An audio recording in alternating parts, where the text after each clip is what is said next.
Good morning students. आज हम BA second year के छंद प्रकरण को अंतिम पड़ाव की ओर आगे बढ़ाएंगे। आज हम इसी श्रृंखला में दो छंदों का अध्ययन करेंगे जो हैं रथोद्गता और पुष्पिताग्रा। रथोद्गता और पुष्पिताग्रा इन दोनों छंदों का प्रयोग महाकवि कालिदास ने अपने अभिज्ञान शकुंतलम में कतिपय कुछ ही स्थानों पे किया है। सबसे पहले हम बात करते हैं रथोद्गता छंद की।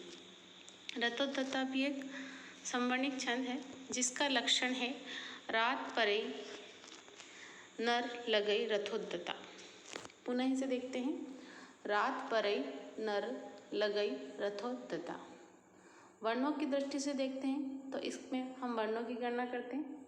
रा 1, परई 3, नर 5, लगई 7, रथो 9, धता 11। तो इस प्रकार इस छंद में वर्णों की संख्या है 11।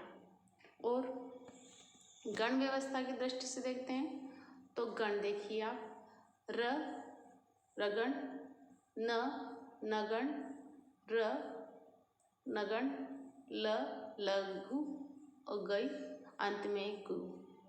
पुनः देखिए, र से रगण, न से रगण, र से पुनः रगण और ल से लघु और अंत में एक गुरु, अर्थात 3 गण और अंत में एक लघु और एक गुरु। तो यह 11 वर्णों का संवर्णिक छंद है जिसके प्रत्येक चरण में गण व्यवस्था रगण, नगण, रगण और अंत में एक लघु और एक गुरु होगी। और लक्षण में यति का कोई भी प्राकृतिक नहीं है, अतः इसमें प्रत्येक चरण के अंत में यति होगी। पुनः देखिए आप, ये 11 वर्णों का संवर्णिक छंद है। इसके प्रत्येक चरण में क्रमशः गण व्यवस्था रगण, नगण, रगण और अंत में एक लघु और एक गुरु वर्ण होता है। अब इसके उदाहरण की ओर आगे बढ़ते हैं, जिसका उदाहरण है एवं आश्रम वृत्तिना संयमिति किमिति जन्मस्त्वया सत्व संश्रय सुखोपि दुष्यते कृष्ण सर्प शिशुनेव चंदनः। यहाँ पर अगर हम वर्णों की गणना करते हैं तो प्रत्येक चरण में वर्णों की संख्या 11 है, अतः रथोद्गता छंद का विषय है। और गण व्यवस्था देखें तो देखिए आप, पहले चरण में एवमा राजभा अर्थात रगण, श्रमवी नसल अर्थात नगण, रुधव्री पुनः राजभा रगण और ती लघु और ना गुरु। अतः संपूर्ण गण व्यवस्था घटित होने से यह रथोद्गता छंद का विषय है। और इसी प्रकार अनेक अन्य चरणों में भी गण व्यवस्था घटित होने पर यहाँ रथोद्गता छंद है। तो ये बात हुई रथोद्गता छंद की। अब आगे हम चलते हैं पुष्पिताग्रा छंद की ओर। पुष्पिताग्रा छंद एक अर्ध संवर्णिक छंद है जहाँ पहला और तीसरा चरण समान होगा और दूसरा और चौथा चरण समान होगा। देखिए, इसका लक्षण है अयुजी न युग रेफ तो यकारो, युजी च नजो जर्गाश्च पुष्पिताग्रा। पुनः इसे देखते हैं। अयुजी न युग रेफ तो यकारो, युजी च नजो जर्गाश्च पुष्पिताग्रा। यहाँ लक्षण में आए हुए अयुजी शब्द से तात्पर्य है पहला और तीसरा चरण, तथा युजी से तात्पर्य है दूसरा और चौथा चरण। तो युजी का मतलब है विषम और युजी का मतलब है सम। अयुजी विषम अर्थात पहला और तीसरा चरण और युजी सम अर्थात दूसरा और चौथा चरण।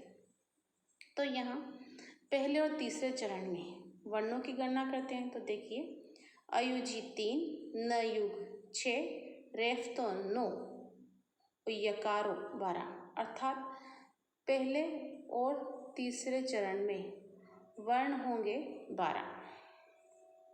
दूसरे और चौथे चरण में वर्णों की गणना करें तो देखिए, युजी 2, च 3, नजौ 5, जर्गा 8, च 9, पुष्पी 11, ता 12 और ग्रा 13, अर्थात दूसरे और चौथे चरण में वर्ण होंगे 13।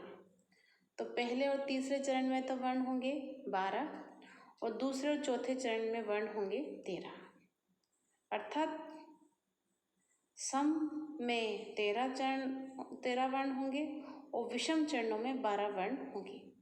गण व्यवस्था देखें तो पहले और तीसरे चरण की गण व्यवस्था होगी न युग।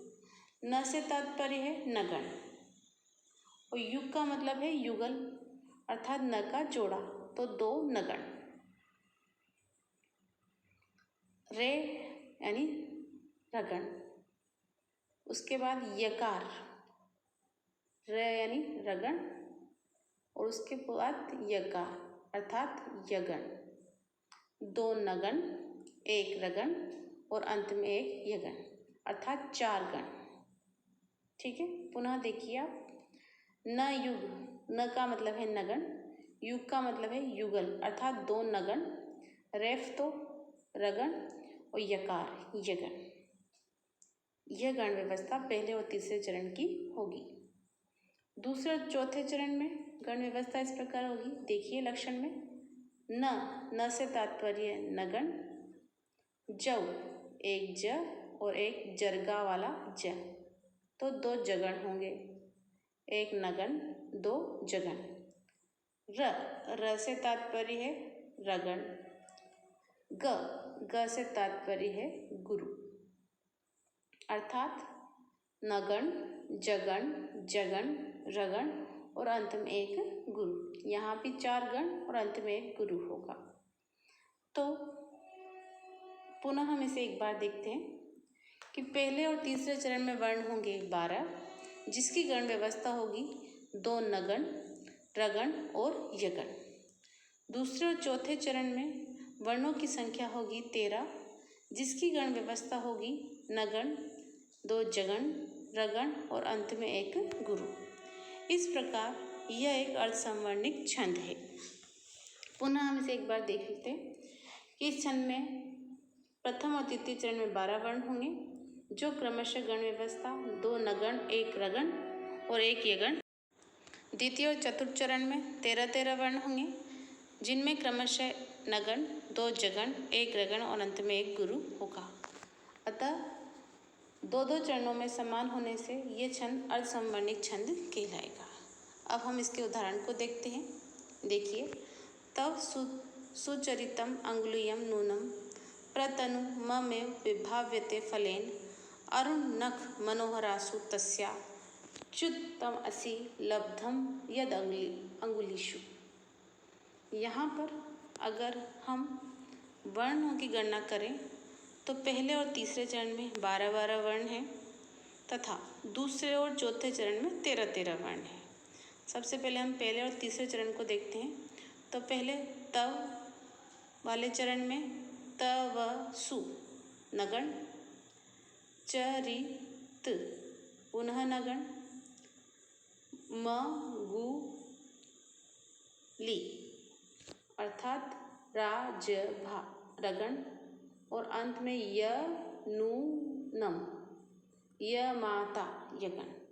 इसी प्रकार तीसरे चरण में भी यही गण व्यवस्था होगी तथा दूसरे और चौथे चरण को देखते हैं तो यहाँ पर दोनों चरणों में वर्ण हैं 13 और गण व्यवस्था देखिए, प्रतनु पुनः नगण, ममेव जभान जगण, विभाव्यते जगण, ते फलेन रगण और न अंत में लघु, जिसे हम आवश्यकता पड़ने पर लघु को गुरु, गुरु को लघु मान सकते हैं। इस नियम से हम यहाँ पर लघु को गुरु मान लेंगे।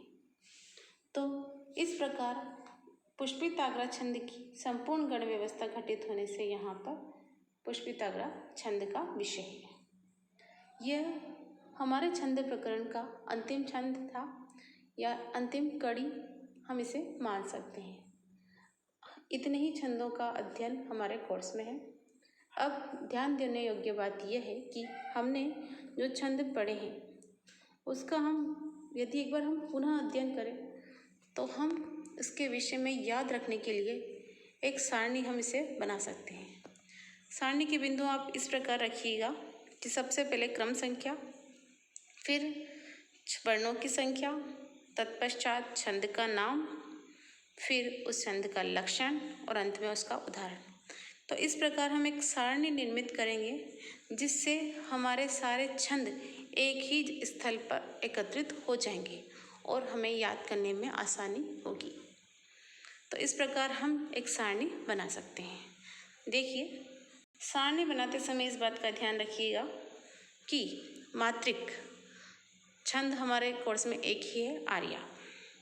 तो मात्रिक छंद एक ही है, आर्या, जिसमें हमें सिर्फ मात्राओं की गणना करनी है। वर्णिक छंद लेंगे तो वर्णिक छंद में हमारे कोर्स में 2 प्रकार के छंद हैं, एक समवर्णिक छंद और एक अर्धसमवर्णिक छंद। समवर्णिक छंद ज़्यादा हैं, उनकी संख्या अधिक है, और अर्धसमवर्णिक छंद कम है। तो अर्धसमवर्णिक छंद में हम 3 छंदों को रखेंगे, एक वियोगिनी जो हमने पढ़ा है, पुष्पिताग्रा दूसरा, और तीसरा अपरवक्त्र। तो अर्धसमवर्णिक छंद भी आपके पास 3 हैं, वियोगिनी, पुष्पिताग्रा और अपरवक्त्र। अब बात करते हैं हम समवर्णिक छंदों की। तो समवर्णिक छंद में सबसे पहले हम 8 वर्ण वाले लिखेंगे, अनुष्टुप, 11 वर्ण वाला इंद्रवज्रा, उपेंद्रवज्रा, उपजाति, शालिनी और रथोद्धता। इन 5 छंदों का हमने अध्ययन किया है। 12 वर्ण वाले वंशस्त्र और दुद्विलंबित, इन 2 छंदों का अध्ययन किया है। 13 वर्ण वाले रुचिरा, 14 वर्ण वाले वसंत तिलका, 15 वर्ण वाला मालिनी, 17 वर्ण वाले हमने 3 छंद अध्ययन किए, मंदाक्रांता, शिखरिणी और हरिणी। 19 वर्ण वाले शार्दूल विक्रीडितम और 21 वर्ण वाले स्रग्धरा। तो इस प्रकार सारणी बनाते समय हमें क्रमशः चलना है ताकि हमें याद करने में आसानी होगी। तो सबसे पहले मात्रिक छंद, फिर अर्धसमवर्णिक छंद, तत्पश्चात समवर्णिक छंद, और बढ़ते हुए क्रम में हम छंदों को लिखेंगे जिससे याद करने में ज़्यादा सरलता होगी। तो इस प्रकार हम छंद प्रकरण को यहीं विराम देते हैं। आगे अगले वीडियो में हम हमारे सिलेबस के नेक्स्ट टॉपिक का अध्ययन करेंगे। तब तक के लिए शुभास्ते पंथानु संतम इत्यलम्।